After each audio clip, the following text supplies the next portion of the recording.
Another exciting session of OAAD Agric Research Group webinar. The title of our webinar today is Leveraging Social Media to Promote Your Research. And we have a very resourceful and excellent presenter in person of Dr. Omobolale. And permit me to introduce her research background and just briefly. So Ms. Omobolale is a dedicated doctoral researcher with strong background in animal science. She specializes in sustainable dairy and beef production, so also ruminant nutrition. And she's currently a PhD student at the TGASC Animal Bioscience and Research Center in Ireland. So she bagged a bachelor's degree in Federal University of Agriculture, Abeokuta from Nigeria, and a master's degree from Netherlands in Wageningen University. And like I mentioned, she is currently a PhD researcher. So she focuses on developing innovative additives to reduce methane emission in pasture-based systems without compromising animal performance. And beyond her research, she is actively involved in mentoring aspiring scholars. She's actively involved in helping them navigate the complexities of academic research and scholarship applications.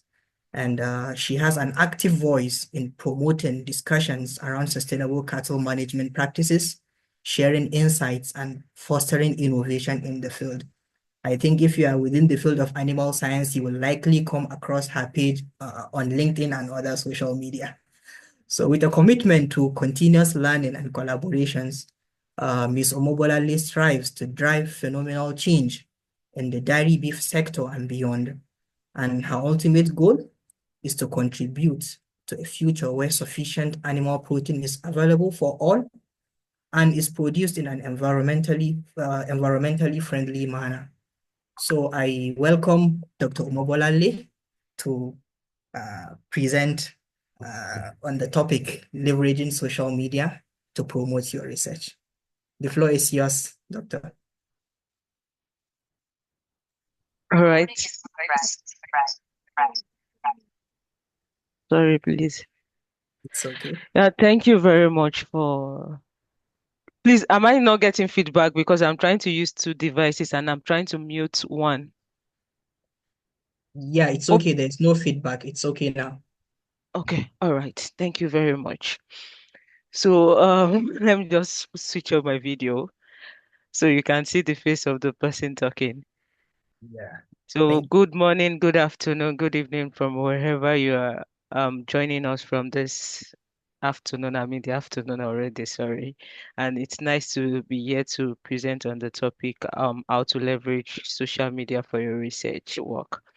So I think they've done a bit of introduction and I don't need to probably introduce myself over, but for the sake of simplicity, I'll just introduce myself as Omobolale Kalinikoshi and I'm doing my research, my PhD research here at Tiagas in Highland. So just to kick the ball rolling immediately, I would just like to share my slide. Uh, well, we can just kick the I'm sorry, I know I've actually shared the slides sometimes. Mhm.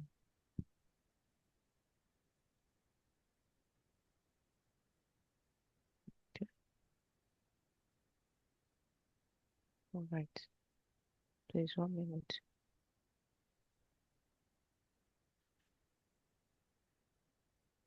So can you all see my screen? Yeah, you. Yeah, we can yeah. see it, but You need not to, on the yeah, presentation mode. yeah. Okay, I'll put it on presentation mode now.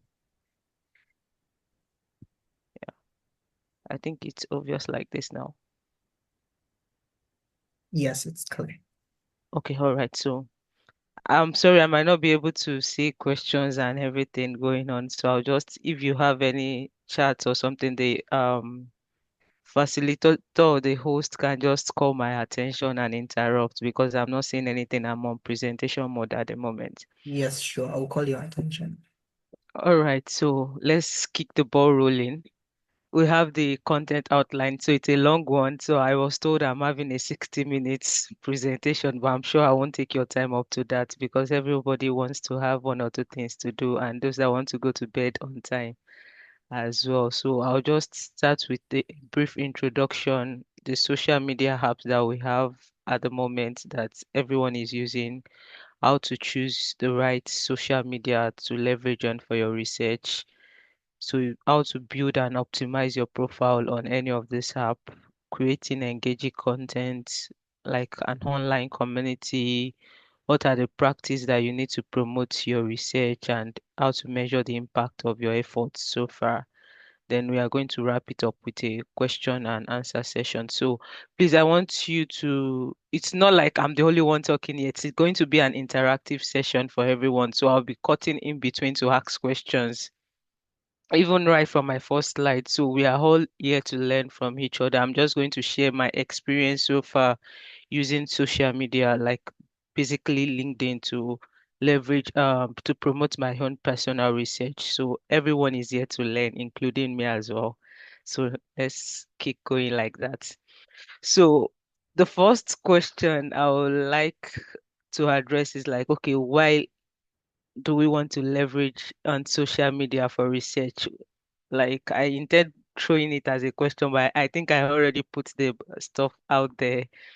But beyond, the main thing I want us to know is like when we talk about the world of research, the way it actually works, you want your research to be published, you want others to see it. And now the way it is, like most the challenges is that it's not been disseminated to a wider audience. You can say you published your paper in a maybe a high impact factor journal, but then not everybody would have the time to read what you published.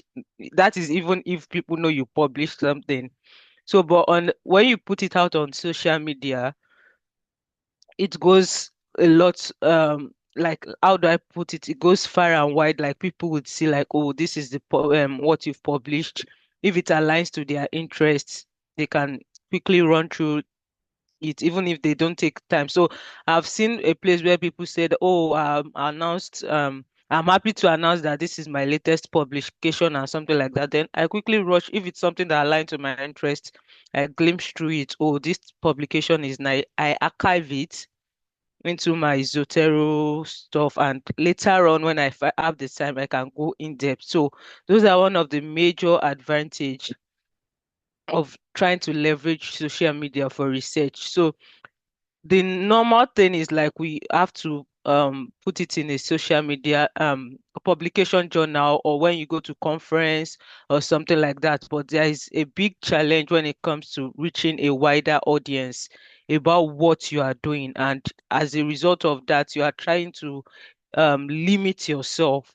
So when you are taking advantage of the social media, what are those key benefits? Let me just ask it like that. You can drop it in the comment section. I still have how do I put it? Another section on the right hand. So before I just release the expo, what do you think why do you think it's important to actually leverage social media based on what I just relate on now? Please, can you drop it in the comment section beyond what I just said now? Thank you.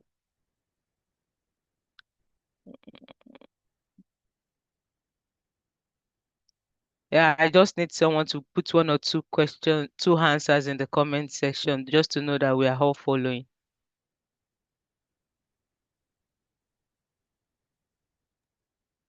We have like 19 participants. So I think I should be able to get at least one response, at least. Yeah, we are having over 30, about 30 participants. I think Okay. I think they are thinking. Or you can repeat the question so that we can. Apart from the answer, like what I just mentioned, and what do you think are the key benefits of leveraging social media for research? Okay, I think I can see Dr. Kojo. Social media is the public square for all stakeholders. Very right. Can I have another response? Okay.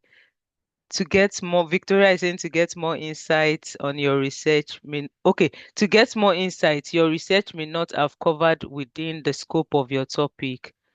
Then someone else is saying getting collaborations. So I think everything is outrightly right. So, and that's what I, because we need to get why do we want to leverage social? This is the main foundation to where we are here today. So one of the key benefits is to increase the visibility of your research. You don't want to limit yourself. So you want it to go to a very broad audience, and almost everyone is on one social media or the other. At least if you are not on WhatsApp, if you are not on Telegram, you are on LinkedIn, you are just on one social media. And by the time I post on one of them, it's possible that you see like something about my research. So it increased visibility. You can connect with global experts and collaborators in your field. So I've been able to reach out to a lot of people, like we are trying to put in for a peer review paper, like people in US, different parts of the countries. So because you see people on this platform, there is every possibility to collaborate with them because you share similar interests, and you can also build your academic and your professional brand. I know when we hear about the word brand, it sounds a bit ambiguous, like probably, okay, those that want to market something or, yeah.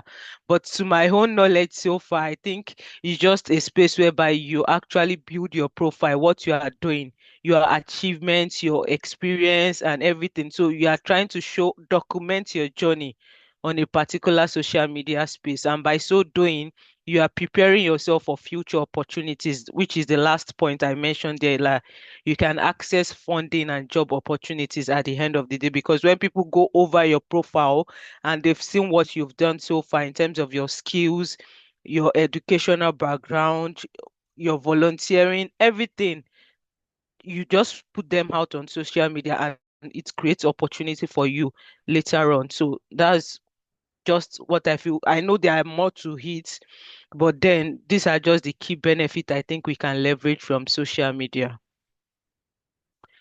So these are just few of the common social medias that we have. Like generally, let's just don't let us limit to research alone, but what are the general social media apps that we have? So we have the Facebook, Instagram, LinkedIn, Twitter, YouTube, WhatsApp, a lot of them. So, but basically, when it comes to leveraging research, I think there are two apps that I think I've tried or tried to follow up with, and I think it works personally for me. And one of them is LinkedIn. So this is more of a professional platform whereby we have a lot of different professionals from different fields. It's a global platform whereby you can showcase your own research or whatever you are into at the moment. Even beyond research, you see that a lot of people are taking advantage of this platform as well. And the other one is YouTube, because I just feel like here you have the video aspect of it. You can just get your audience, talk to them about your research, like build a sequential order, like okay, this is the first part of my research, this is the set. So people wants to see what are the protocols you are using, what are the methods that are working for you, so you can take it as a learning space either for you or for others. So those are for now. When it comes to research, those are the two ones that I know that it's very feasible. I know a lot of people also use Instagram and Twitter as well for research purposes. So that's on a normal basis. But then I think as a researcher, we can also use Google Scholar. I didn't put it there, but Google Scholar and ResearchGate. So you have to build a profile on Google Scholar, especially when you publish a paper, that people can go over to it's to see your profile, what you are doing, your publication and everything. So it's also important to also leverage on those it's not really, I won't call it a social media, but then it's also there for research purposes. So you can create an account on Google Scholar as well as ResearchGate. I think I have the two accounts on those two platforms. So that's another hub to which you can leverage your research as well. So Just let me take this question. Among the social media app I just display or beyond what I displayed, which social media or platform do you think is suitable to promote your research? Like now I've said my own. So which one actually works for you as well from maybe your own personal experience? I told you we are all here to learn together. So let me see the comment session. Okay, I'm seeing Bluesky. I don't know which one is that. I'm seeing LinkedIn. I'm seeing Facebook. Okay, that's good. Okay, LinkedIn. Which one else? X. Please let us keep the response coming. I'm only seeing three people responding.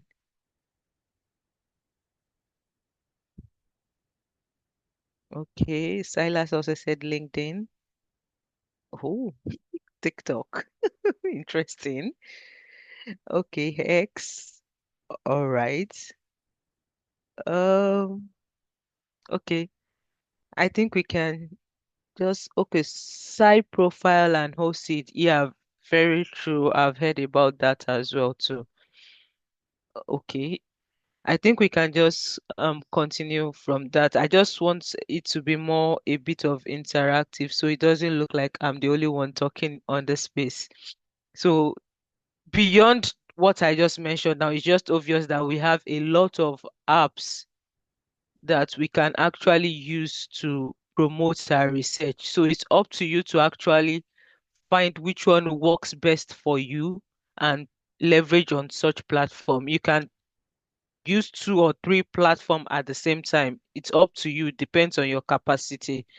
So that's one important thing.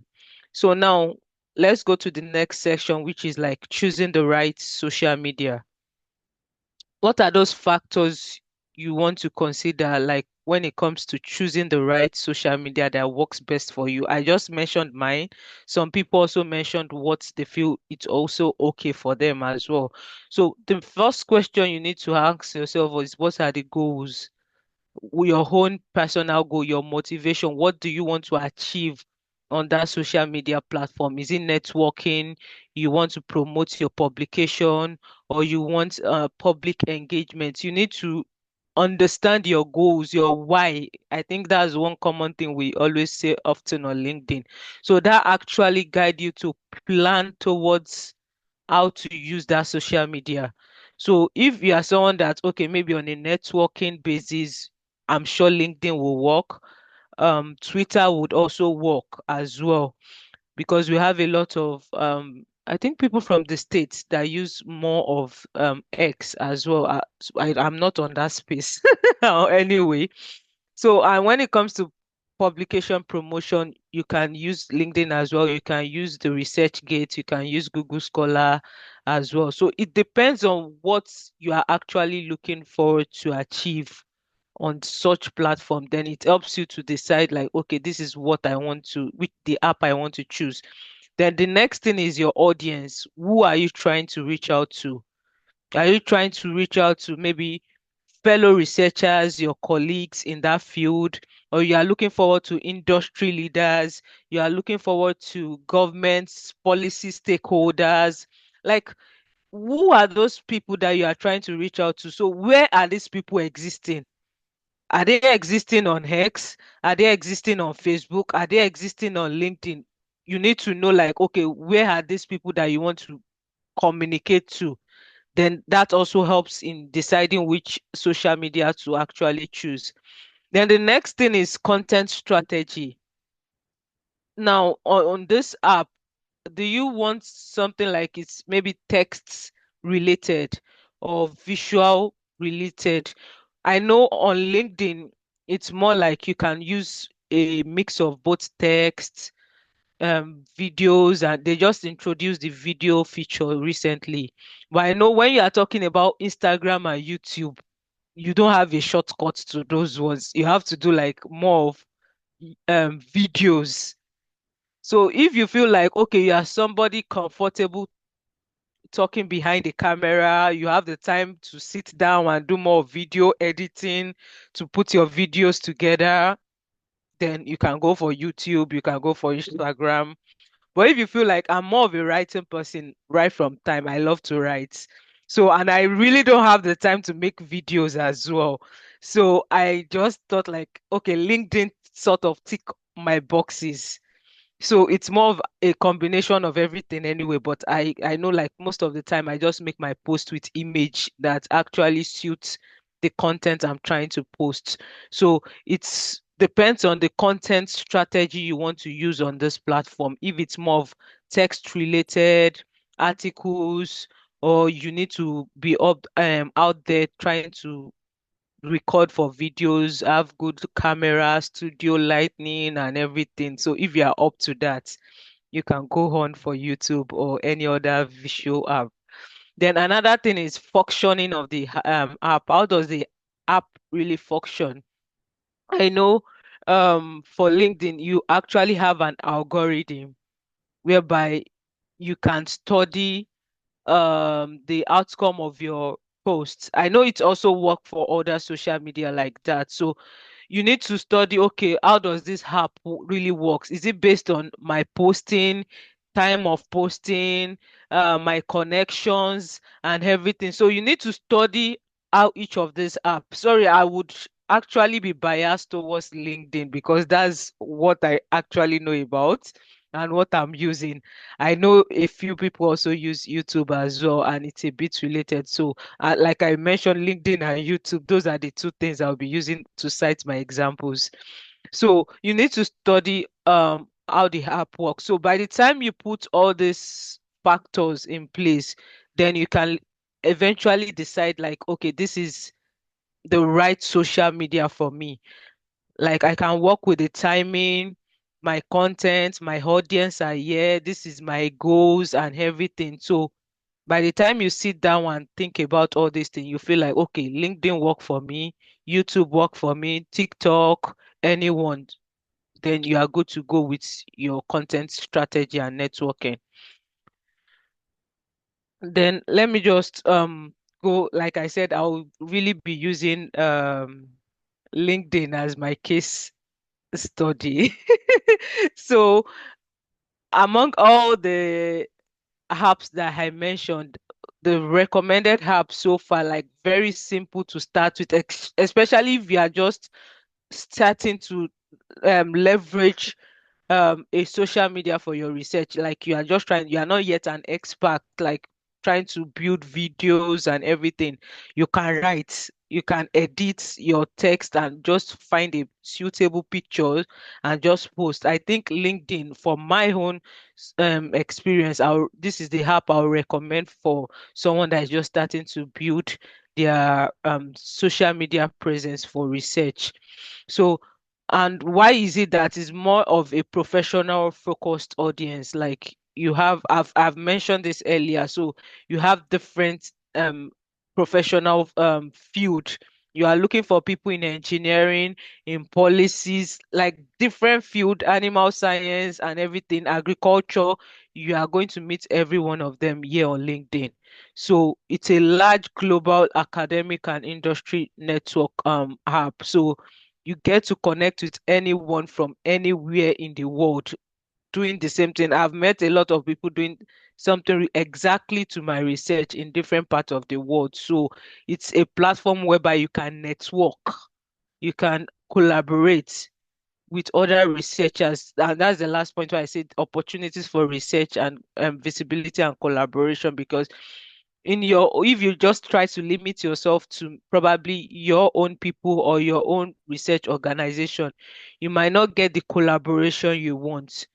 So it's important to spread your wings. Let me just put it like that. That's a platform like LinkedIn. So you can actually, especially when you have a premium feature whereby you can send mail to a top professor. Okay, this is, I found a professor recently on LinkedIn and I felt like, oh, this person is in the States and we have similar interest. I wanted to put in for visiting position. And I just went to his profile, went to his university website. I took one or two details. I sent a cold mail immediately responded like, oh, this opportunities is nice, blah, blah, blah, blah, but we need to involve your supervisors to make some arrangements and everything. So that's what I'm saying. Like, you get to meet diverse people, like professionals all over the world, and you can collaborate with them. And before you know it, you are also building your own professional profile at the end of the day. So that's why for me, I'm recommending LinkedIn. You can find your job opportunities and you can also tell your story. Like for me, I think one of the main thing I do is just to share more of my academic journey beyond the research and everything. I do that on LinkedIn. So the next session, I just want to, in case we have someone that is also trying to find somewhere to start, and I've recommended LinkedIn for you. So in case you are looking forward to where to start from, so I just want to walk you through the basic steps, and really going to be using my own personal experience. So now, how do you build your profile on LinkedIn? Well, the first thing is just to create an account in case you don't have an account, but I believe everyone here has an account on LinkedIn already. You might just not be active. So in case you already have the account, then you need to actually optimize your profile. And what are the key sections you want to optimize? Sorry, my home profile is not really might not be well optimized for some people. So I'm just trying to be careful. So this is not the standard template. You can go out there and see so many other templates to follow. So the headline is one of the key things that people actually foresee even before looking at your profile. When somebody actually message me or make a comment, even without clicking on the person's profile, or maybe the person sent a connection request, it's actually the headline I'm going to see after the name. So for me now, I just try to put everything I'm doing with my research, not even other things like my extra activities, maybe mentoring aspiring scholars and everything. It's just everything that has to relate with my PhD research is what I put into my headline. And why did I do that was because I was actually looking for opportunities to connect with people in this field. So by the time I'm sending connection and they can see this headline, because not everybody has the time to start looking through your profile, they will see like, okay, we have a common ground. So your headline is just where you put what you do or your interests or who you are. I know some people will put like, okay, maybe your goal or your mission as well. I help these people. I want to breach this. So many ways of actually structuring the headline. So this is me here, doctoral researcher, WASH scholar, animal science, sustainable dairy beef, ruminant nutrition, enteric methane emissions, rumen microbiome. So that's my own headline. So anybody that is in this field, please feel free to connect with me. So that's the main thing with your headline. So there are different ways to actually structure it. Remember, this is not the standard template. Like I told you, there are so many ways you can adjust your profile. So the next thing is your about section. So this is where you now, it's more of a mini CV, whereby you actually tell people what you do, your background, probably a bit of your academic background, your research experience, your mission, your vision, your core values, and everything. Some people can make it brief, some can make it lengthy, like my own is too long. So it's up to you to just decide. Like you just need to put it at least, when we talk about profile, not everybody is actually looking at your CV even before you submit it for a job. So this is just like a mini, your profile on LinkedIn is like a mini CV that people can actually go through. I know I've applied for some position and I just saw those people coming to view my profile. So that's why it's important to actually optimize your profile on any social media app you're trying to use, either LinkedIn, either YouTube, either X, or whichever one. But this for LinkedIn. Then the next one is your featured section. So these are more of the posts that you've posted over time. And you feel like when people come to your profile, what you want them to see, like your basic posts that you feel like, okay, it's actually showcase more of what you are doing. So this was one of the video I posted about my digestibility crate study when I was preparing for this research. So I tried to make a short video of what I was going to do and everything. So that was just a part of my featured section. So I also have other posts like that that is more relating towards my research. So if you go to my profile, it's possible for you to see it.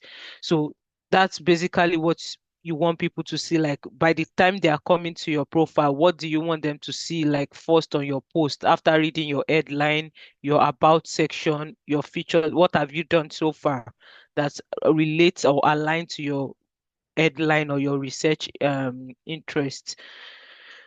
Then the next one is your experience. So this is where you actually need to your just the way you have it in your CV, it's just the same thing. You arrange it in chronological order, maybe from your current one down to the least one. So over the years, I started with Tiagas, the position I did when I was in the Netherlands. I had two positions there, then down to when I was in Nigeria when I worked with Yuri.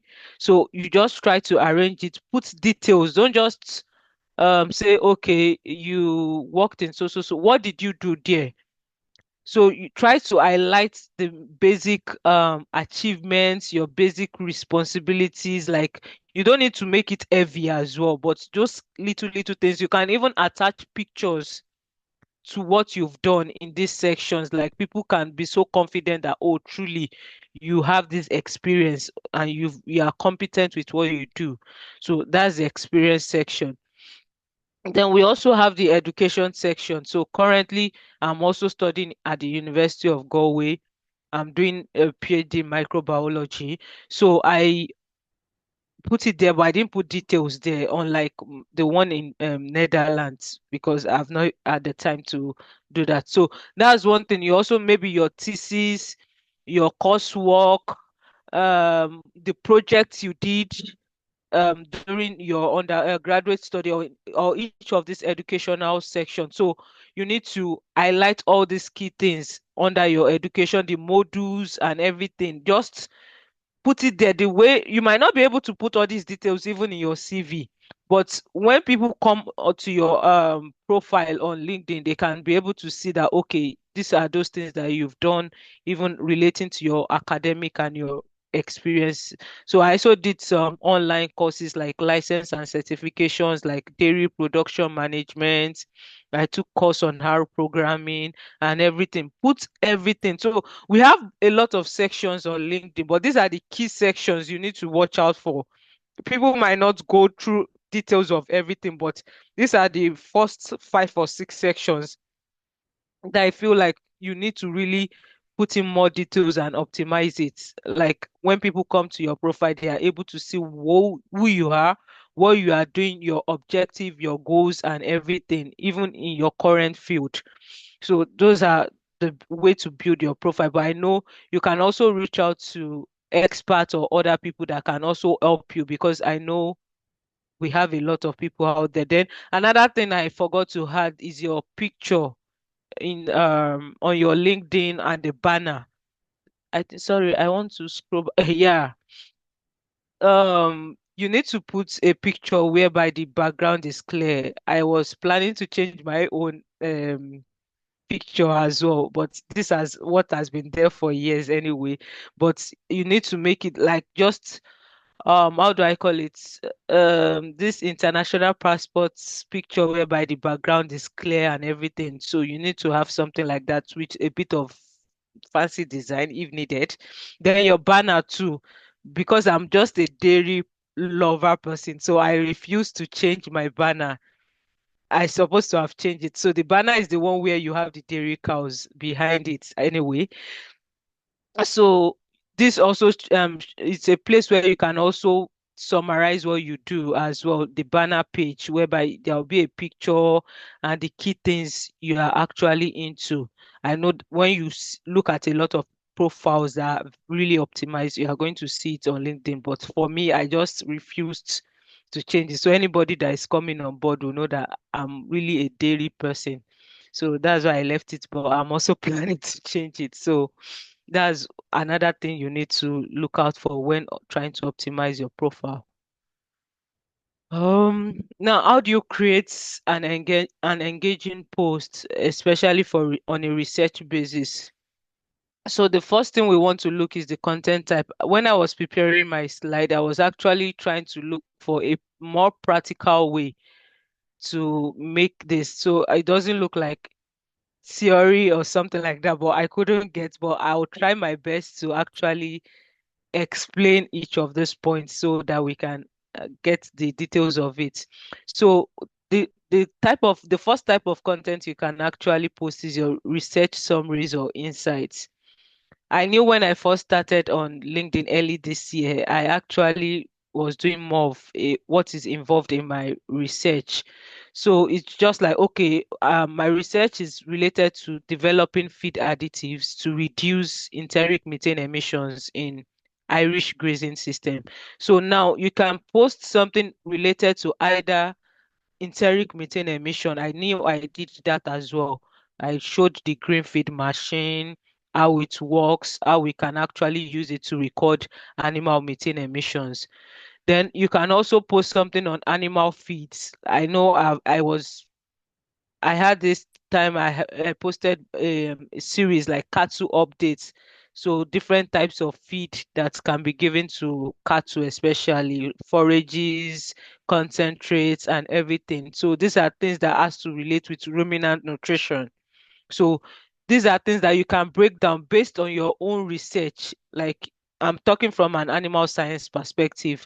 So if you are into data analysis or into medical field, you can just look for a bit of interesting part of your research. Like it won't be boring for your audience because not everybody actually understand what your research entails. But by the time you break it down to what it's actually like, what they can relate with, at times I just posted like, okay, which of the dairy products do you actually love eating? So I asked that question because there is no way, no how you are either taking milk, you are either taking meat, so you are either taking the skin, the pomo from cattle. So there is one way that you take a product that is from animal. So I try to also break it down in something that relates to that the my audience can actually relate to. So those are research summaries. Then the behind scenes of your work, that was one of those things in the last scene last slide I shared. So when I was preparing for the digestibility crate study, before we put in the animal, I tried to show the behind the scene, like, okay, this is the metabolic crate. We are going to house the animal here. We are going to feed the animal. We are going to collect the urine and the feces. Okay, what do I intend to achieve? So those were behind the scene. When I was doing the main experiments, I was unable to put out the details of the study because it's a bit confidential and due to ethical stuff. I couldn't put out that part. But before the animals were housed there, I was able to do a short video clip and show people around what does the crate looks like. At time when I'm working in the lab, I also share videos of that when I'm trying to um how do I call it? When I'm working with blood samples or VFA samples or something like that. So you can also show something like that that has to do with your own research. And the next thing is like sharing publications or conference presentations. I see a lot of this on LinkedIn, like where people share that, oh, this is my latest research. I'm attending this conference. I knew I attended a conference early this year and I also shared it online. So these are those things that can boost your research profile at the end of the day. It's not like you're in the research field and there is nothing to show for it. We can't see your research work, we can't see your publications, we can't see your conference. There is nothing at all. So how do you want to prove that you really have an experience in what you are doing? So those are little ways to actually create a content around what you are doing, and you can use social media to leverage your research. Then another thing is to post or comment on a current trend in your field. You know, greenhouse gas emission is more of a global issue. And I follow other researchers or content creators that actually post something related to greenhouse gas emission and livestock, especially someone like Professor Emia Skebras in the US. So you see that we have a lot of people doing this work. So I try to post and comment or something like that. It's either I do the posting from my own end or I just comment. So these are ways to actually build collaborations, because when a fellow researcher posts and you're always commenting and everything, they will know you, like, okay, this person is always commenting on my post and everything. And from there, even when you eventually end up getting into the DM of that person to maybe ask for collaboration or something like that, the person won't turn you down. So these are the way to actually engage with your audience, not only to post. You also have to engage with other people's posts. I know that personally, I might not, towards because of my own research schedule, I've not been actively engaging as well. So this is how to create an engaging post, like what you can actually create on content for your research. So another thing I think I might not be able to go in detail with this presentation is like how to structure that particular post. I know it's going to take time if I said I should dwell in, like, creating a good caption for your post, a hook that is going to make it attractive for your audience, so people won't just scroll past. They want to read it and also like, comment, engage, or share. So that's another thing that is important when you are trying to structure your post. Don't make it too lengthy and everything. I think I'll share a bit of those details later on. So the next thing is like, what is the content format like you want to use for your post or any other social media? So we have a lot of this. The one is text posts. Like I told you, that's very easy for me. Like, you just write maybe few lines or paragraph, break it down, add a relevant picture to it, and you post it. There is, I feel we are all researchers. We write papers, we write articles, so it's not a big thing when you want to also write a post in a similar way as well. So you're just trying to simplify it for your audience so they can also relate with it. So it's more of a texting. Then we also have videos. So I've seen a lot of people, even it's a 1 minute or a 2 minute video, because LinkedIn is not really the video platform, but although it's gaining ground at the moment, that people are more um captivated to watch videos. Like when they see you talking, they want to listen to what you are saying. So you can also use videos. Like for me, I've got some videos that I recorded maybe while I was on farm. I was collecting my feces. I was doing an oven, but I've not had the time to actually edit those videos to post it, because it's like in chunks and everything. So I had to put it together. So for if you are very good with video editing and everything, you can actually take 1 or 2 minutes to create a video and just post it on your social media as well. And then we have something like infographics or carousel. I love using carousels. And I think I've not been doing more of that recently. So it's just whereby you just how do I call it? Let me start with the carousel first. So with the carousel, it's just mostly on if you know how to use Canvas very well, I think you will be able to get enhanced with carousel. So it's just like a mini slide, the way I'm presenting my slide now, but on when you have the carousel, you can just swipe through it with little details. You can break your details with pictures and everything. So you don't need to write the long text that you have with the text posts. You can just summarize everything in your carousel slides, like, okay, this is what you are trying to pass across to your audience, and they can easily relate instead of trying to read a very lengthy post with a nice pictures and everything. So that's another way to which you can actually share your content on LinkedIn or any app. Mostly LinkedIn, yeah, let me just put it like that. So we also have articles like that. Is also similar to text post as well. So you just maybe a specific topic relating to livestock sector and everything is not really a generic post. So because you want to streamline it to a specific audience. So you just write that article and everything. It's just more of the mini article we write as researchers that we publish and everything. So that's also an article with pictures and everything. So the last one is the newsletter as well. So I know it's just like how do I describe the newsletter? So the newsletter is just like you have an edition, like a published edition. I'm planning to also do something similar like that.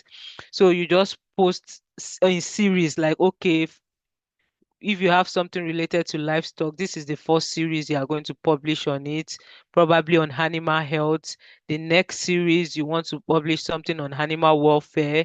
The next series, you want to publish something on. So it's just like a collection of your articles. So it's more organized that people can see the previous articles that you've posted or the series you've posted and the upcoming one. So it doesn't get to mix up with your normal post and everything. So it's a very structured platform alongside with your profile and everything where you can just have your content or articles disseminated maybe on a weekly basis or on a monthly basis. So those are the content formats that I feel like it's more relatable when you are on LinkedIn.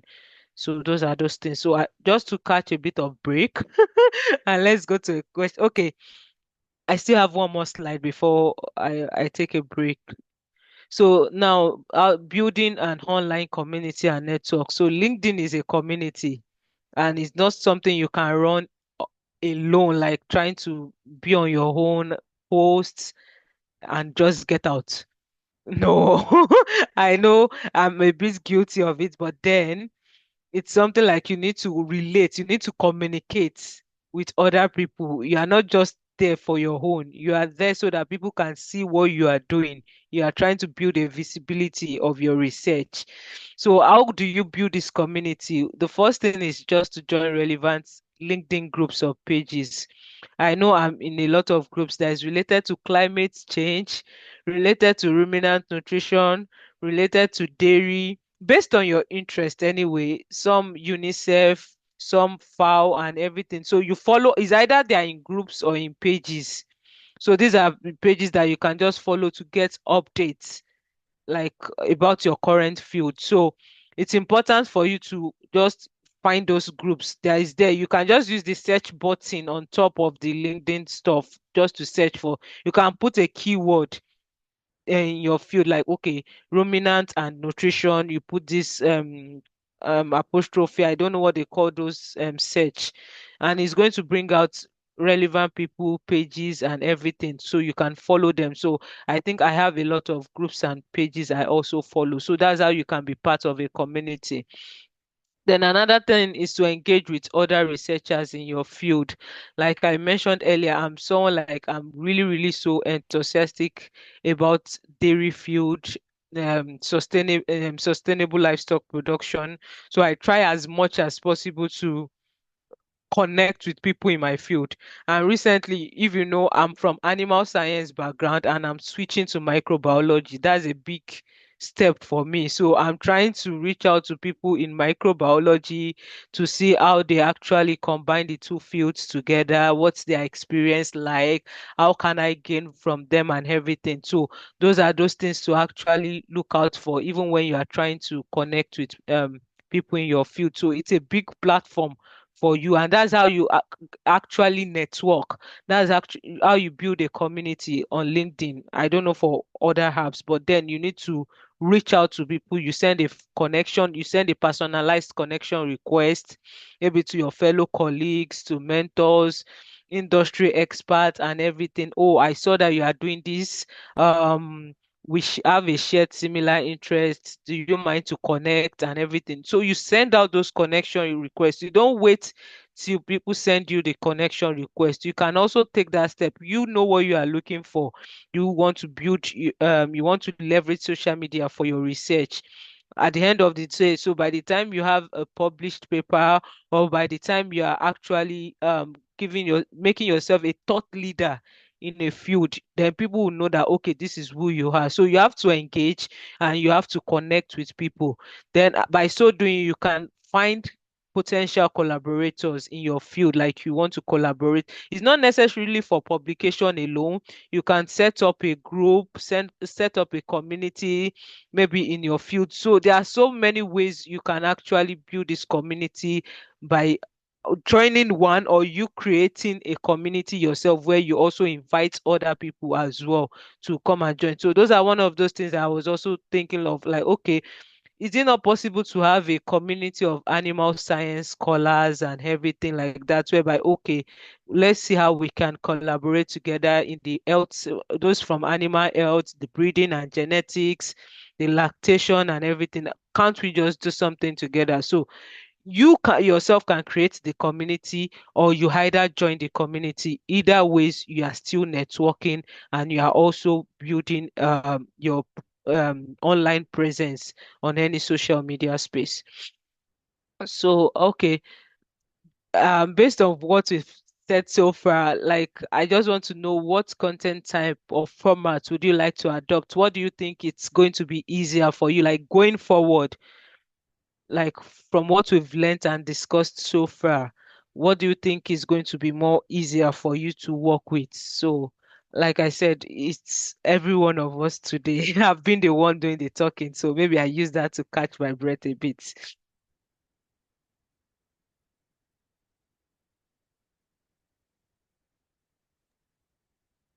Indeed, you have done a lot of talking. You need a cup of water. Seriously. Okay, the question is on the screen. Let's see the responses.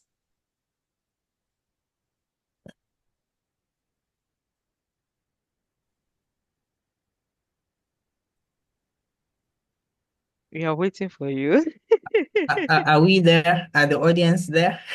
Yes, we are here.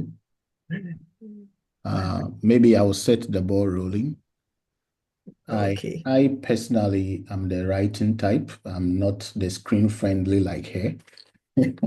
I hate other camera phobia, so I don't love to do more videos. I prefer to write more. And so I do more of text writing. So when it comes to thought leadership, I think yes, it's something that I'm very good at. So I write a lot. I have my own blog space that I do blogging from time to time, and I share synopsis of the blog on different social media platform that I'm a member of.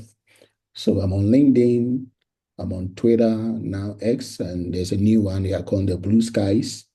And I'm also on Facebook and all the other social media platform. But these are the four major ones that I use frequently. So I share my blog posts, and when I also publish articles, I also develop a sort of what I call a layman summary, the lay summary. So I post the lay summary on all these social media platforms, and I add a link to where the article is being published so that people can also access. One good thing about LinkedIn is that it also have a feature for you to also archive your publication. So when you publish your paper, you can actually archive it within your profile when your profile is optimized. And lastly, before I go, she made mention that as part of your LinkedIn optimization, you need to join groups and community. That is very, very important. The good thing about LinkedIn is that when you are able to optimize your profile, LinkedIn automatically, based on the algorithm, will suggest relevant communities and groups that you can join. But then there's a limit to it. I, for instance, have exceeded my limit, so I cannot join any group or community. So when your profile is properly optimized, LinkedIn algorithm automatically suggest relevant groups and communities that you can join. Thank you very much for the suggestion, sir. So I would like to also hear from someone, please. I know we have a lot of people in the house. Please don't be shy, even if you don't want to show your face, like just unmute and let's hear. So before we continue. Yeah, I think we should contribute before we ask questions. Someone is dropping question. Maybe Uh, after your own we are going question. to we have a question and answer session. Yes.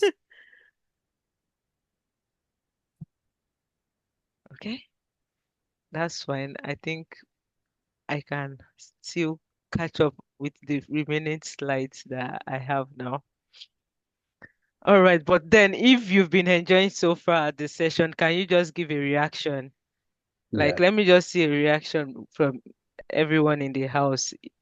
At least you might not be able to ask question or contribute, but then if you have gained something so far, can I just see the reactions out there? Um, Doc, Oh, can I add this? I think it will be very okay. relevant to our participant. LinkedIn has also recently added a newsletter feature, just like you mentioned in your slide. And so you don't need to go and pay to host a newsletter platform. Once you're on LinkedIn, LinkedIn gives you access to be able to create uh, your own newsletter, activate that feature on LinkedIn that you can your audience or the people who follow you can subscribe to. So in case you are looking for a place to blog, you can use that newsletter for your blogging.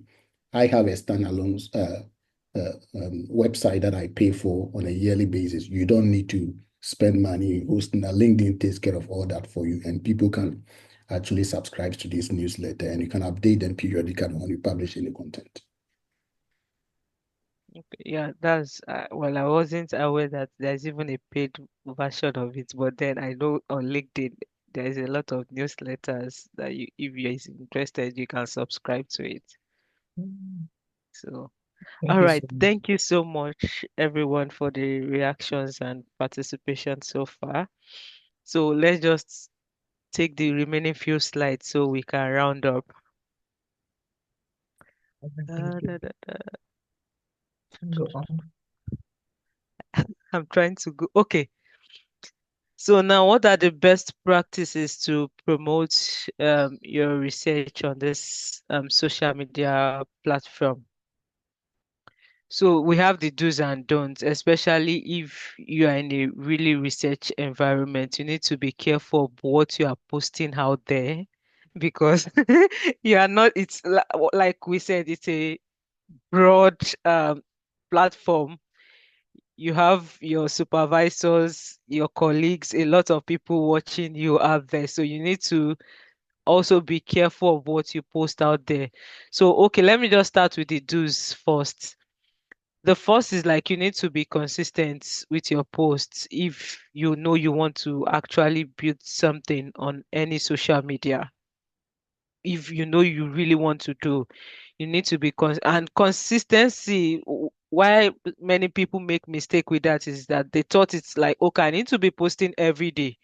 No, or I need to be posting twice or three times in a. It's what you define it. It's what you feel like it's comfortable for you to do, considering because for someone like me, I've gotten a lot of question of how do you combine your PhD research as even as a first year, not even someone graduating, about to graduate. How do you manage it with LinkedIn and so many other things around you? And I just felt like I just find a way to balance it. So for me, I might not be able to post like all throughout the week. So even if it is two or three times, I can make it. And first and foremost, we already choose our goal. Is it for networking? Is it for publication promotion? Is it for engagement? So I already knew like my own major goal when I started with LinkedIn was just to connect with professionals in my field. But I realized there was actually more to it. And that was why I kept on showing up. Like you can build a service around your research work. So that's actually what I later realized. But then if you know you just want to build that visibility whereby people keep seeing you, then you need to be consistent with one thing or the other on the platform. So what I do is like basically on Monday I just do a general motivational post. Maybe on Tuesday or Wednesday I post something related to my research. People that follow me will know my structure anyway. The following day or something I post something related to scholarship or probably my achievements or something like that. That's how I balance it, like so people can keep seeing that okay, this is what I'm doing in my field. Because when you just post once in a time, not everybody will see what you posted that once in a time. But when you keep doing it over time, you build yourself as a thought leader in that field, that people will know you for what you are actually doing. So basically, people know that, oh, when they say Bolanle, it's actually related to livestock, dairy, or scholarship, mentorship, or something like that. So they, at the end of the day, you are able to say that this is one thing that people know you for on this platform, especially when it comes to your research. So while I'm trying to promote my research, I'm also trying to balance it with other things that I feel like to contribute to a community support in terms of guiding scholarship applicants and everything. So whatever you choose to do on it, you have to be consistent. That's the main thing. And you have to share your original research ideas. Don't over exaggerate it.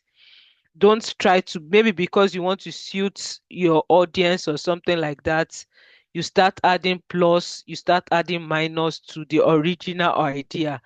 Be original, be authentic with the post, especially your research work. That's why I said anything that has to do with your research, you have to be very, very careful with it, because it's something that you don't want to tarnish your integrity even at your early career stage. So you don't have to go beyond the limit. If this is what you are doing, let us know that this is what you are doing. If you are not doing this, don't take it together with what you are doing. So be original with whatever you are posting out there. Then you have to engage respectfully with other research professionals. I know this doesn't really happen on LinkedIn, unlike the X space, whereby everybody is so toxic over there. So I if you cannot even engage, like maybe make a very meaningful comment, just like and walk and pass. Just leave the comment. Just, you can just like, react, and just leave the, if you know you don't have something very, very convincing to share with the person, or to engage with that person's post, the most important thing is just you can just like or share the person's post. And you don't need to how do I call it, engage in all this. I don't know how they would call such comments, like arrogant, or it's not really arrogant or something like that, maybe biased response or something. So it's something that you also need to watch what type of comments you actually put out on other people's posts. And that's one thing I heard from a colleague, like, because when you want the way LinkedIn works is like, when you make comments on someone's post, your other audience, your other connections can actually see that you commented on this person's post. So that's why it's important, like, you don't just engage anyhow. Try to watch what you engage, what you are engaging, and everything. So it's important, for at least for the sake of your own profile. They say internet does not forget. So it's important to know what you are putting out there on the internet. So when it comes to don'ts, I would just say avoid oversharing or posting non-relevant content. You know your goals, you know your aims, your objective, your core values. Everything that you are sharing, let it align with your core values. Let it align with your objective, your goals of why you are on that platform. Anything that is not, maybe you just feel like, oh, I just, this is what people are sharing about LinkedIn. You won't see me posting anything about how to grow your LinkedIn page on LinkedIn. It's not my field. It's out of the scope of why I am there. I know a lot of people share that anyway, but you need to stick to your own objective, basically, which is related to research. Then you avoid jargon post or something like that. I know some people, maybe when they are going to a restaurant, just like Instagram. I've been seeing some recent thing relating to Instagram on Facebook, on LinkedIn, and I'll be like, for heaven's sake, this is a professional platform. You don't have to bring the Facebook live over on LinkedIn. Like, people, okay, at the end of the day, you don't have a meaningful message you are trying to pass across. Okay, I went to the salon to do my hair and everything. And I'll be like, what is this doing on LinkedIn? So you have to be careful of such post, then avoid generic comments. I've also mentioned that under the do's. So if you don't have a meaningful comment to engage, the best thing is just to like or repost and just leave the comment section alone. It's not something you have to do compulsorily, although it's good to actually engage, like comment on other people's posts. And don't be obsessed with the social media platform. I feel like most researchers, because they are trying to compare themselves with those that are into more of the product marketing aspect of LinkedIn, and you are coming from that research of background, like I just want to promote my research and what I do. It's okay to even package your research in form of a service and product and market it out there, but then don't be too obsessed with it, especially if you're a graduate student, because your supervisors are watching you, your colleagues are watching you, a lot of people are watching you. It's not like you are not being paid on a norm. It's good to have extra source of income and everything, but then you need to be careful of to what extent you are trying to use your social media page for your research work. So anytime I remember that, okay, my supervisor can see anything I'm doing here, I try to caution myself to limit it to something that is a bit relevant to my field. So that's one thing you want to note, because these are the people that at the end of the day they will reference you, they will give you comments about what you've done so far in the organization. So it's a good thing. Then coming to the part of ethics, I know we are all in the research environment. You need to maintain confidentiality. And what do I mean? That in terms of results, or probably a key aspect of your research, because every organization have these data policies and everything. So you don't just go out there to share your data, your results, if you've not even published it in the first instance. So anything that you know that it's more of a intellectual property, it's very confidential with your research, don't bring it openly to any social media space. You need to be careful about that. So you have to ensure all data shared complies with your institutional policy. So that's why I make sure that whatever I share, I know that okay, it doesn't contradict with my policy. There was one day, I just want to share this story. I don't know if one of my mentees here is one of the key person that can take note of that. I made a post on LinkedIn. It was on Sunday, and it was just about my research work. And few minutes later, someone from my organization was like, "Blessing, take down that post." And this is a post that has already been gaining like a lot of engagement. When he told me the reason why I had to take it down, I didn't think twice, because I know that, Blessing, you need to just bring it out. Why? The animals were in the crates, and it's against the ethical policy of the organization that when animals are in the crates, you should share the picture. So for me, I just snapped behind the crate. I wasn't taking note of the animals anyway. So I just shared the picture on LinkedIn. And when this person is a research officer in the organization, it was like when he saw it, you have to take down the post. And I took it down. So it was one of my mentees that just well, like, you just posted now. I can't see the post again. I was like, you cannot understand. I need to take it down. So you have to be so very careful, like about what you post. You need to know what are especially when you are working with animals, all these procedures. There are most times I want to share some certain things, like maybe how we collect rumen fluids, how we collect blood samples. I take the pictures, but I can't share it because these are just against the ethical regulations. I can't share them on any social media platform. So you need to know the limit to which you can actually share your research work or any procedures or lab protocols and everything. So that's one thing you need to be careful when you are working in any research organization. So that's that. Then now coming to measuring the impact of your social media efforts. I'm sorry, I think I've exceeded my 1 hour already. I think this is the last or slides or thereabout. I'm sorry.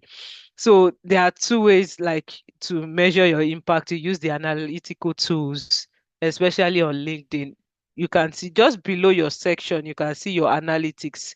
how many people viewed your profile, what is your post impression, how many, like, when people search maybe for one thing or the other, how often do you come up on the search appearance? So LinkedIn has a way of giving you this update automatically. So you can use analytical tools like that on LinkedIn to track your performance.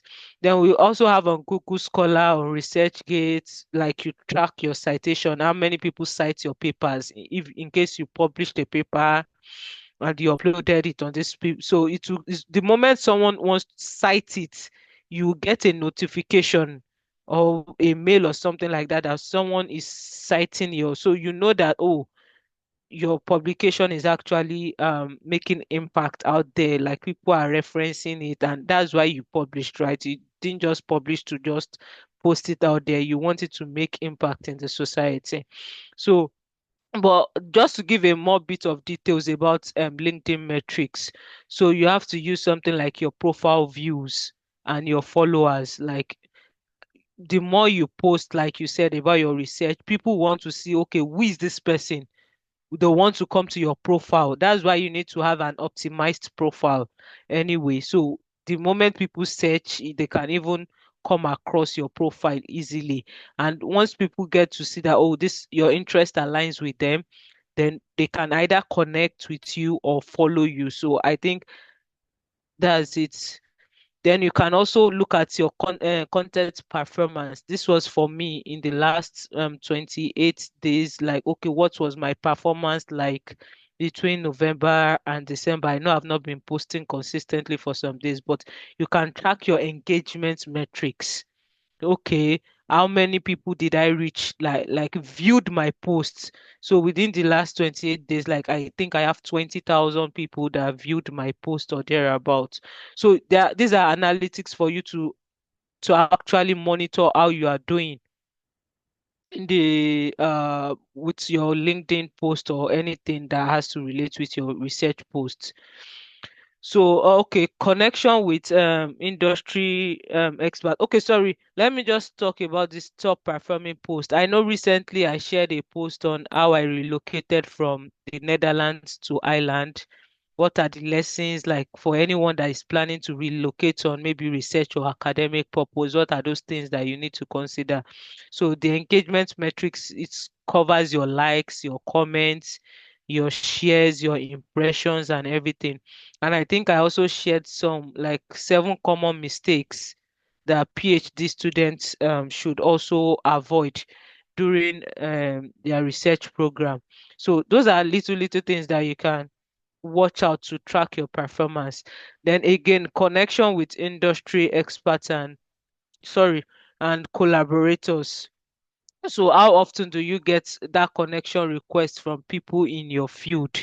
Or how often do you yourself connect with people? So in a month, if you are connecting with 20 or 30 people in your field, how many people is connect? So you yourself should be able. So I think from the audience side, I didn't actually prepare a slide for that. So from there, you'll be able to measure that, okay, I'm getting more collaboration from people in my fields and everything. You can use that to measure your social media effort. The invitation for speaking engagement or research collaborations, at least when people see what you are doing, like, I don't know how Dr. Kojo got to see got to see my profile, but then he said he was trying to connect with me and he couldn't connect. So he had to reach out to someone that has my connection, that, oh, I've been trying to reach out to this person to invite her for this very particular webinar session. So when you post consistently on what you do about your research, you've proven yourself to be a thought leader in that field. People would invite you for speaking engagement to come and share your thoughts, and people can learn from you. So you can also get collaboration as well. So those are how you can measure your impact on social media. So I think we've come to the end of it. So just a brief recap. So social media, especially LinkedIn, is a valuable tool for researchers. I'm sure with all the story I've been saying so far, on LinkedIn, you will know that this is one of the app I'm going to recommend for you. And it's something that most researchers can actually leverage on.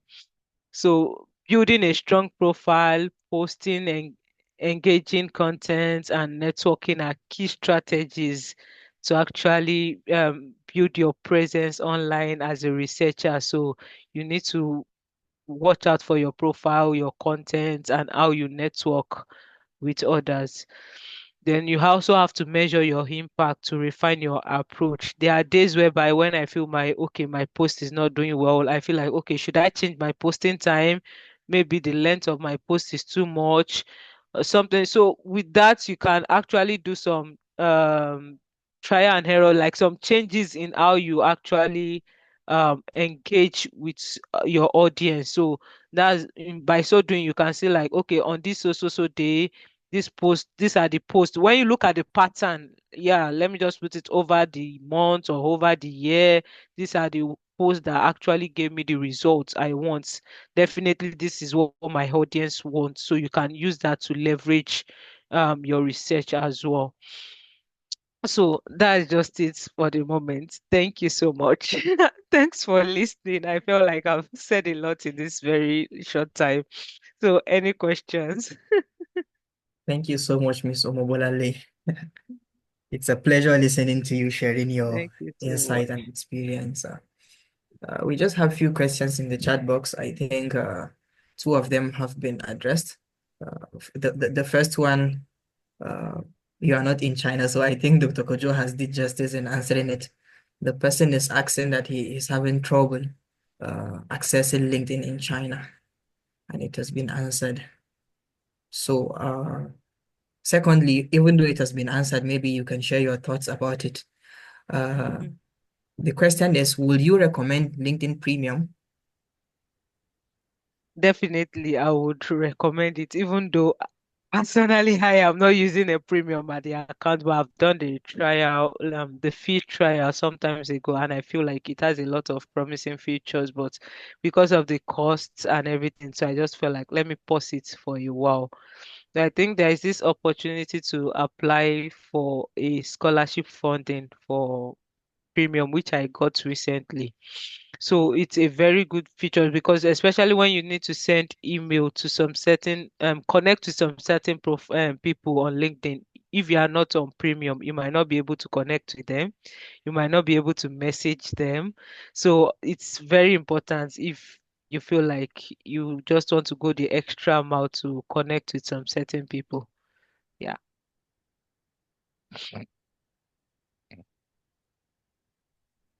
I have a question, sorry. How Yes, you can we can go ahead. get how can hi blessing how can we get like such a scholarship? Okay, for the premium, right? Yes. Okay. I think I shared a post recently, like last week or thereabout, like I was a recipient of the award. I don't know if I posted the link on that post, but if not, you can just send me a message and I'll share it with you because Okay. basically it's for female anyway.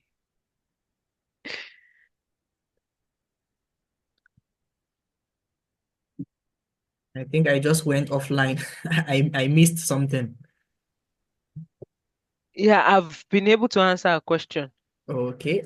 And I think she has something on the chat box also. Have you seen that? That you have your Okay. institute Like, logo on your post.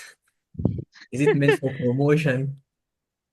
Oh not yeah. really. It's just like at times when I feel like, okay, I just want to share something that is relevant to the organization, just to acknowledge them. I just put it there, but it's not necessarily like I have to put it there. Yeah, it's not for any promotion. And Thank you. how do you separate like the posts of your personal page and those of your other Research. page? Is it the research page or the Yes. which one? Well, I think I don't have two pages for now. It's just one page, but I try to do so many things on one page. So that's why I said um I try to know my audience and my why. I want to actually use the platform to promote my own research profile. But at the same time, beyond the research, I felt like I could still make contribution to maybe community support or something in terms of mentoring, scholarship, and everything. So that's why at times you see me post about research, at times you see me post about scholarship, at times you see me post about my academic journey. So it's just a mix of everything. Like I'm documenting my journey. But basically the key things that you would want to see like about my research, that's why I'm planning to have a newsletter. It's going to be very streamlined and structured to my research alone in terms of publication or my research interest or field. So that's why it's also important to separate it. At the moment, I've not separated it. I'm just doing a mix of everything in one page. Okay, thank you. Francis is saying, except LinkedIn, can you recommend any other social media? That's a big question. Well, it depends on what you feel very comfortable using, like I mentioned earlier. So if you want to explore any other platform, probably YouTube will also be a good one, but you need to be very good, like comfortable working with the cameras and videos and everything. You have the time to edit and everything. So, because YouTube is also a learning platform, so you can showcase your research and everything. So, it's a good one I would also recommend. Thank you. I have two questions, even though you have answered one during the course of your presentation. But let me just ask it again. Do you like have a time for, do you have social media as your schedule, or you just do it when you are less busy, or you have it as part of your schedules that, yeah, I must do this and this particular day? Okay, I think I'll give it a two answer. One, I have it's part of my personal schedule. Like, okay, in the morning, over the weekend, I try to create my content. I schedule them ahead, at least two during the weekend. So in the morning, I think I've posted something like this on LinkedIn as well. It's go lives automatically. So while I'm commuting to work, I can easily engage and everything. And once I get to work, I shut down. I go back to my work and everything. By break time, like during my lunch, 12 to 2, around 12, 1, 2 p.m., I check again what's going on the app. After my lunch, then maybe when I'm going back home in the evening, I check again and when I get home. So that's just my little chunk of time I find out. But then there are some days that I really don't even, if you notice, like there are some people that have been following, because when I don't post on some days, some people come to ask me what's going on. Blessing, we didn't see your post. So like this week now, I really didn't post anything at all except until yesterday when I had to post this webinar. So I had an exam on Monday. I was preparing for presentation. So there are some times whereby I'm just fixed up with my research and I don't do anything on LinkedIn. So at at that point in time, I would say it's when I have the time. So that's why I said I'll give you to answer. Normally, I have a scheduled time for it. But if I don't have the time, I leave it like that and just do it at random when I have the time. So that's just it. Thank you. And I think Dr. Kojo recommended some apps there. What are your thoughts about TikTok? I used to feel that TikTok is just for, fun. The fun outweigh the Well, to be honest, I really don't know that people use TikTok for research purposes, because so far so good. I don't even, that's the account I know I don't have, a social media I don't have account on. At least I'm not used to Twitter, but I still have an account. Instagram, I still have an account. But I'm not really active on this social media space. But TikTok, I'm not even there at all. So, and what I've been seeing so far, I just think it's for fun and everything, but I don't know if people actually use it for research. So when it's mentioned it in the comment section, I was like, wow. So I don't know if how much people use it for research purpose, because I think it's one of those app for just to catch cruise and have fun and everything. So, but if it works for him for research, I think it's a good go then. Yeah, thank you so much. Okay, In the I comment would like to section, share, sorry, I would like okay. to share a bit about TikTok. I used to think the same way until latter part of this year. A friend sent me a video, and when I watched the video, at the end of it, there was this watermark, and I saw it was a video that was posted on TikTok. And that video, I think within 8 minutes, when the original video was posted, had 2 million views. And it was a simple research that they did in the US. Um, I've forgotten the exact thing. It was a simple research that they did, but it just took as pieces of the research processes and just put them together and created a simple video as to how that can be applied domestically without you going to spend a lot of money to buy those items to do it, where you can do it yourself. And that was where I saw actually this platform can be used to actually promote your research. And I've seen a lot of guys, some of my guys who are in the state now, turning all their research into short YouTube skits. Sorry, TikTok skit that they are posting. They post it on TikTok and they come and post it on Instagram, and then the videos goes viral, and then they write a short post about it, post it on LinkedIn, and it goes viral as well. And so, yes, the platform originally was created to create fun, but people are trying to find a way to put some meaning to it. I mean, use it for different purposes. So, depending on your why, just like you mentioned on the platform, you can use it and tailor it to a different audience. Yeah. Excellent. Thank you so much for the contribution. I was trying to see that I can see some AI-powered tools like you mentioned in the chat box, and we can have a look. Probably they will be useful for us. So lastly, maybe this may not be directly related to the topic today. You mentioned that you were trying to see how you can collaborate with some professors to go there for is it visiting Visiting, scholar or yeah. something like that. So I used to think that okay, now that I am already domiciled in one institution, maybe as a graduate student, I don't have anything to do with maybe other schools or other professors except to maybe just follow their research so that in the future I can maybe go there for something. But does that mean you can as well do something in other places while you are domiciled in another place? Yeah, it's very, very much possible. So far, your main supervisor can give you that opportunity or slot of time within your program to go for that visiting research position. And that was why when the professor got back to me, was like, okay, it depends on your supervisors if we are ready to make the arrangements to see how it works. So because at the moment, right now, I'm still more into my animal trial, and my animal trial demands that I'm here. Assuming I'm done with all my experiments, yeah, it's going to be way more easier. So those are one of those things my supervisor were like, okay, it's not like they are trying to stop me, but then you need to, this is your main research. That one is just like, okay, you just want to go out there to explore.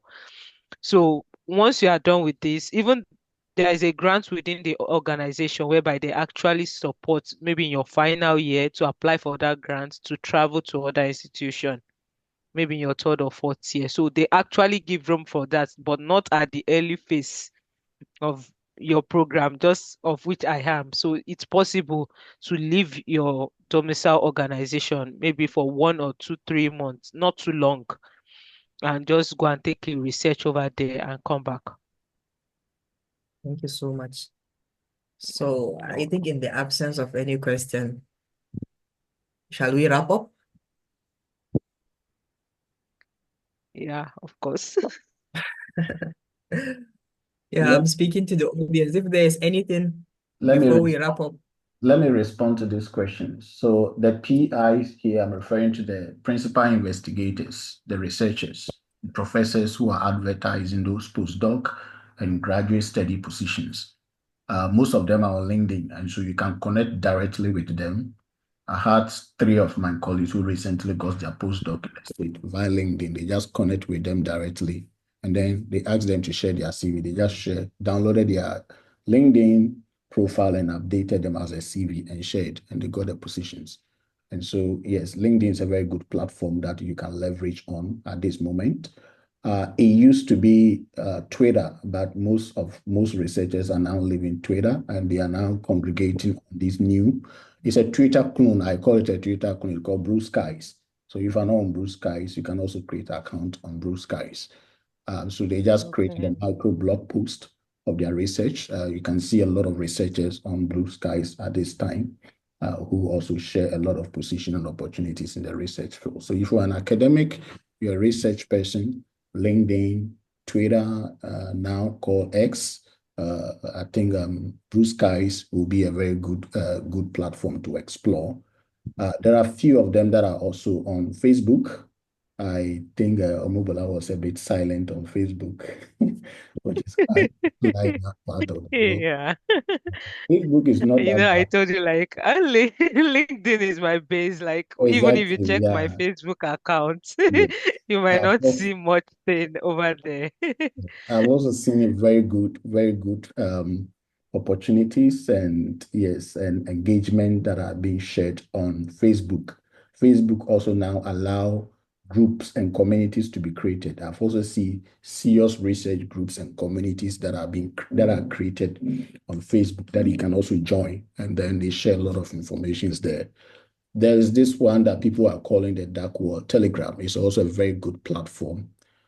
Some of you who follow me, you see that I share a lot of opportunities. Most of these opportunities, I get them from LinkedIn, from Telegram.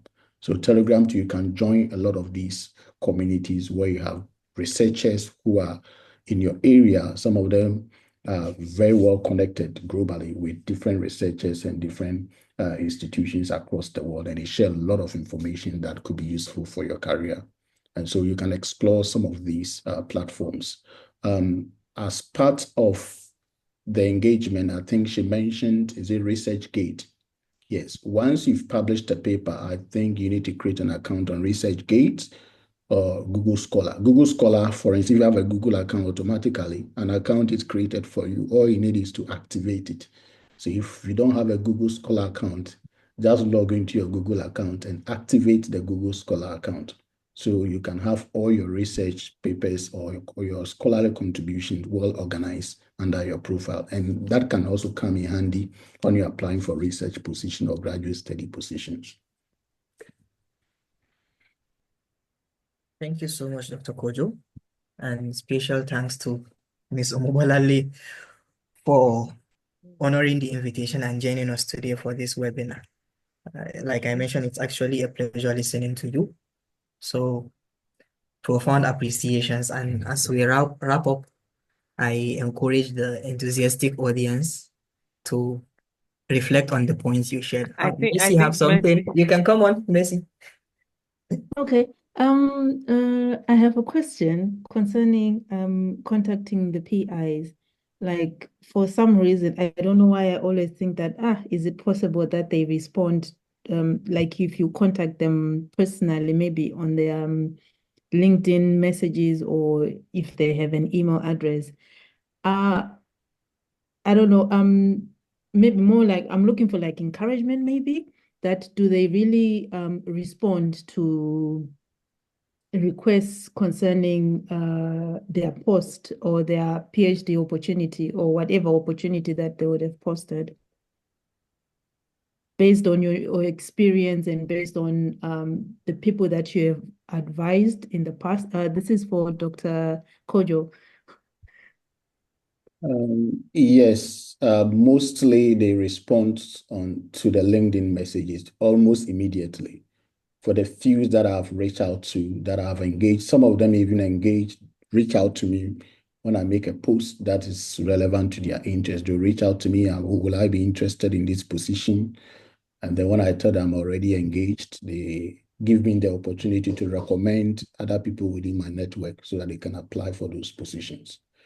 And when you are reaching out to any PI or someone who have advertised a graduate study opportunity, just like Omobola mentioned, you need to do it like you are sending an email. It should be professional. The tone should be professional, and it should be relevant to the opportunity that has been advertised. Some people just go there, hi, and then they go and sleep. Hello, they go and sleep. I'm sorry, we don't do those things on LinkedIn. It's a professional platform. And then when you are even connecting, you just don't go straight away. I'm interested in this position. Tell them why you are interested. How does your background connect with the opportunity they've shared? How is your background relevant to giving the opportunity? Now, what are you bringing to the table? And what made you to even contact them in the first place? So take your time, reason through it, and write a very good cold email to them on the platform. And that is why we have a LinkedIn Premium. It comes in handy because some of them use Premium.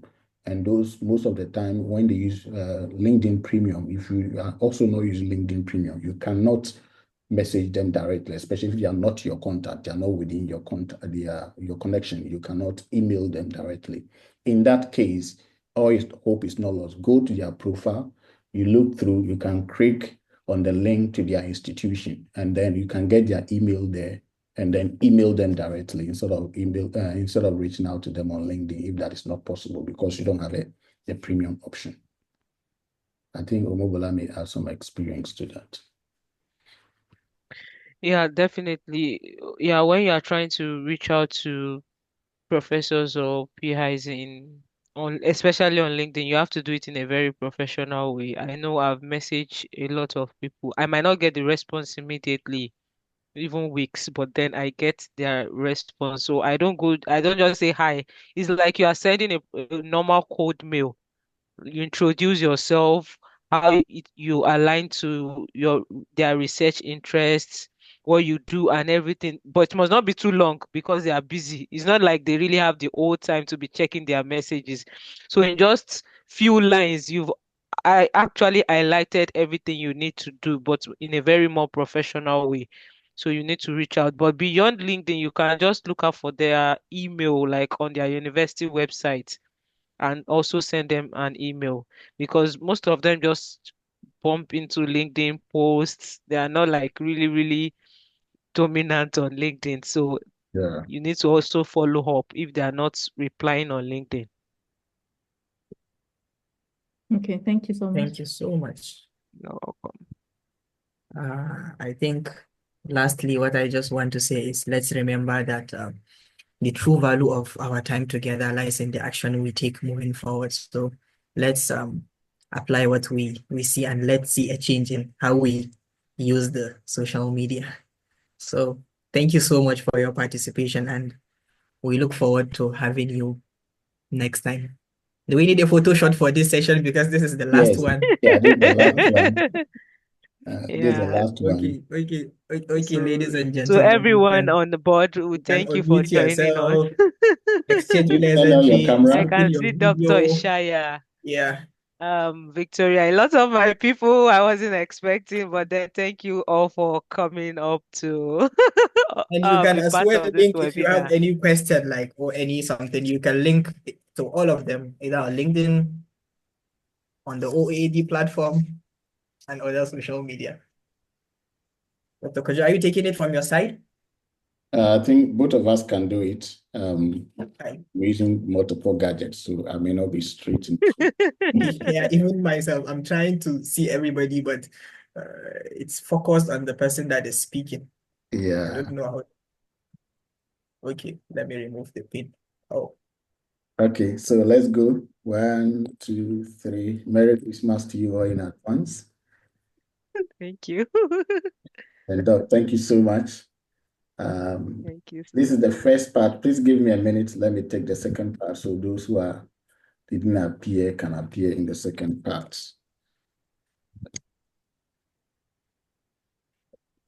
thank you so much, Dr. Omobolale. Yeah. Thank you.